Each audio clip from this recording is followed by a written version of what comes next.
بسم الله الرحمن الرحیم. السلام علیکم ګرانو کتونکو. مظفر شاه بچا یو پیر بیا ستاسو په خدمت کې حاضر یم. کتونکو ایم پی نیوز همیشه کوشش کوي چې یو منفرد پروګرام ستاسو مخې ته راوړي او زموږ همیشه دغه کوشش وي چې هغه ټرست او هغه ادارې موږ د هغوی سپورټ وکړو او هغه عوامو ته مخې ته کېدو کوم چې د ولس خدمت کوي.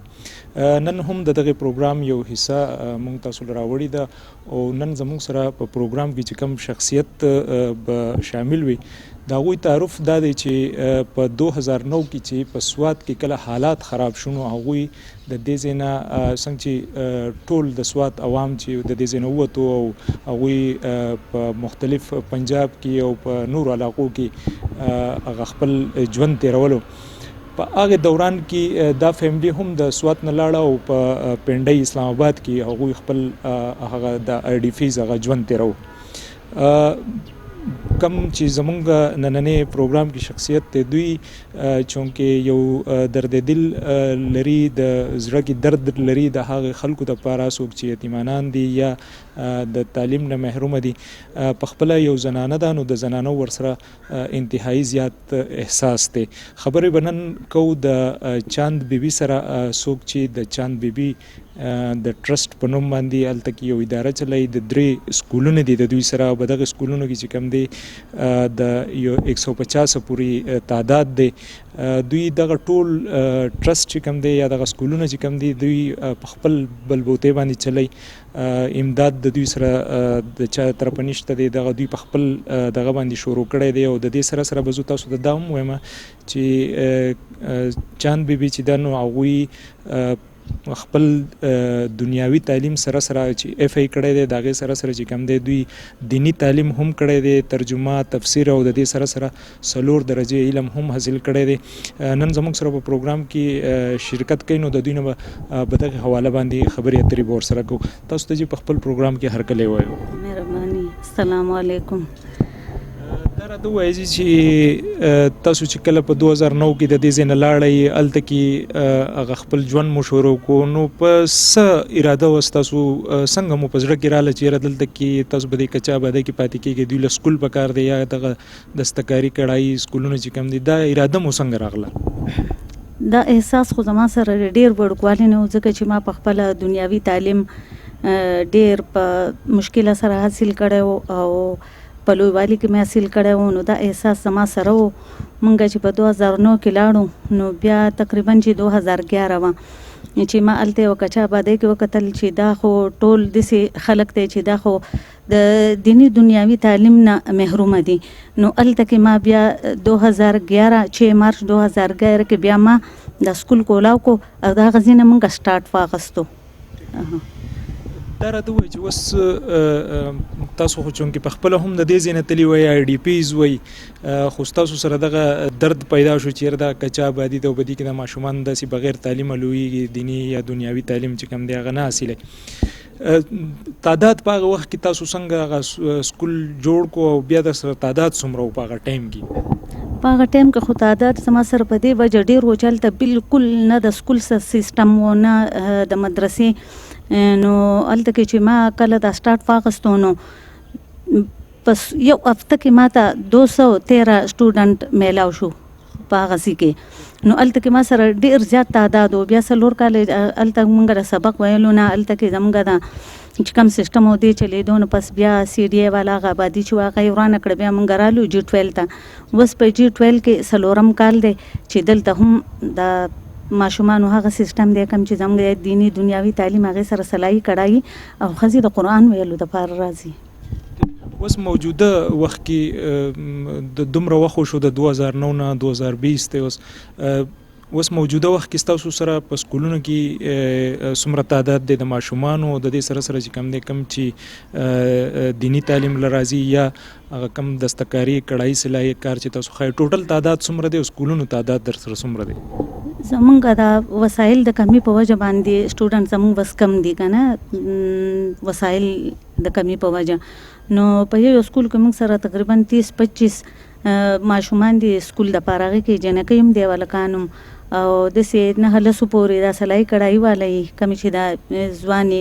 جینکۍ دي او دې نه علاوه غټې ښځې چې دي هغه قرآن ویلو دپاره راځي نو یو سکول کې 50-60 د دې تعداد دی. او بدی کې ستاسو سره خالص پښتانه دي که نه هر قومیت والا خلک دی سره؟ زه خو پکې دا نه کومه چې ما له که پنجابی راځي او که هغه بلوچی او که هغه سندي هر څوک چې راځي هغو له موږ تعلیم ورکوو خو زیاتتر موږ سره پښتانه دي.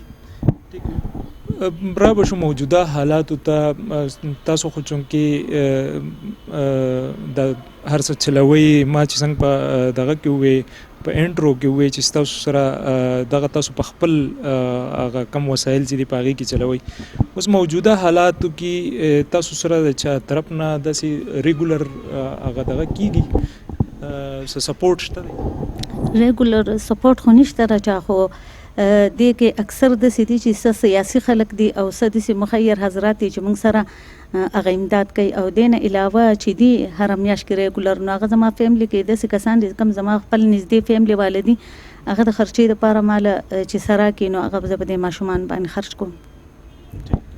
خپل خرچې پیسې چې کوم دی هغه تاسو په ماشومانو باندې خرچ کوئ. زمونږ د ایم پی نیوز د ټیم د طرفه به مونږ سلام پیش کوو داسې خلکو ته چې هغوی د خپل کم منتلی خرچه چې هغه په دغه ماشومانو باندې خرچه کوي. دا راته ووایئ چې اوس موجوده حالات لاکډاون او دا کومه وبا چې راغلې ده د دې نه ستاسو په دغه ادارو باندې څومره اثر پرېوتی دی؟ د لاکډاون د وجې نه خو ډېر زیات زموږ په دې اداره باندې اثر پرېوتی دی ځکه چې موږ د دې کوم چې زما فیملی ماله سره کړي یا څوک مخیر حضرات موږ ته فنډینګ وکړي نو هغې نه علاوه موږ خپل پاوچ جوړو بیگ جوړو هغې سره موږ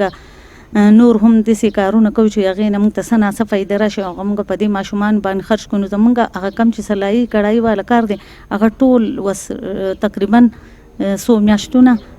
ولاړ دی ډاون دی. نو د دغه سلایي کړایي نه تاسو ته څه نه څه آمدن به راتلو او هغې نه موږ ته دا آمدن راشي چې کمې دا غریبې ښځې دي نو هغو ته هغې هغه سلایي هغه سیله هغې ته میلاو شي نو د هغو پې ګزاره کېږي او دغسې چې موږ دا مخې ته بیا خرڅ کړو هغه موږ سیل کړو نو هغې کې چې څه لږه ډېره فایده راشي موږ زیاتې نه ګټو او دومره موږ ګټو چې یسې مناسب نو هغې سره د سینټر هغه کار هم رواني او دې سره ډېر خلکو هغه نغری چې دی نو هغه بلیږي او دې سره سره بیا د دې ماشومانو په سبق کې موږ ته امداد وشي موږ ته لږ دغه وشي که نه. دې ټایم کې تاسو چې کم کتونکي زمونږ ګوري د ایم پی نیوز کتونکي ګوري هغوی ته به تاسو څه ویل غواړئ څه اپیل ورته کول غواړئ چې تاسو سره په څه شکل کې هغوی امداد وکړي؟ زمونږ خو دا دردمندانه خواست دی ټولو ته زمونږ حکومت ته هم دا خواست دی او خاص طور باندې موږ سره چې کم اسلام آباد کې چار چاپیره کم کسان دي هغه پښتانه دي نو وزیر اعلی صاحب چې دی محمود خان او مراد سعید ته هم موږ یو دا خواست کوو چې هغه زموږ سره که په هر شکل باندې که نه امداد کولی شي ځکه چې دا ماشومان په ځمکه ناسي سبق وایي نو که دې زموږ سره داسې امداد وکړي چې ماشومانو ته مطلب کرسیانې میزونه دا که څوک ورکوي یا څوک مالی امداد دې نه کوي خیر دی چې بس کتابونه دې راکړي وس ماشومانو هغه امتحانونه چې دي نو هغه شوي دي که نه نو وس به نوي کلاسونه شروع کېږي نو هغې دپاره موږ ته دې ماشومانو ته کتابونه کاپیانې پنسلې شاپنرې د دې هم وس سخت ضرورت دی او زموږ خپله دا حل دی وس. کتونکو څنګه چې دوی ووایي چې دوی چې کوم اپیل کوي د امداد دپاره نو هغه بېشکه تاسو د دوی سره دغه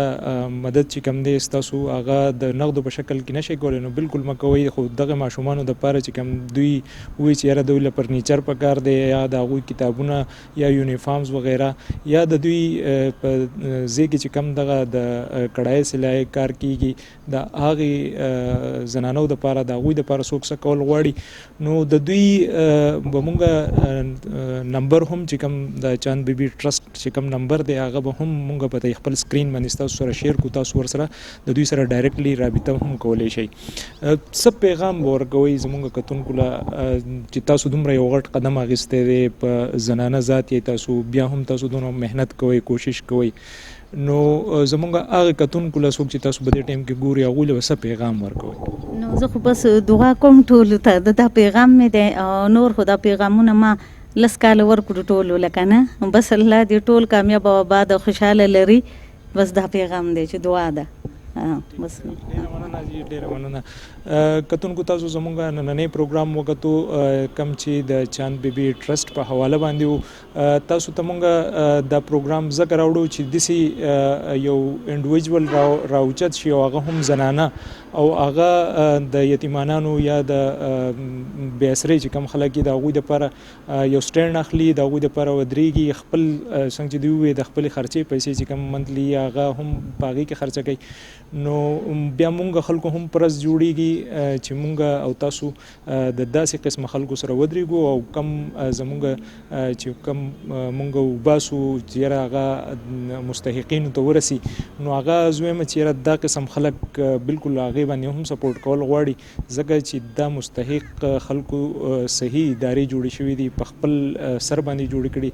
نو زما تاسو ته هم ریکویسټ دی چې د دوی سره به دغه سکرین باندې به مونږ نمبر ورکو د دوی سره په دغه نمبر باندې رابطه وکړئ د خپل وس مطابق ورسره ضرور امداد وکړئ تر یو بل پرونې پورې خپل کوربه مظفر شاه باچا له اجازت ورکړئ د لوی الله په امان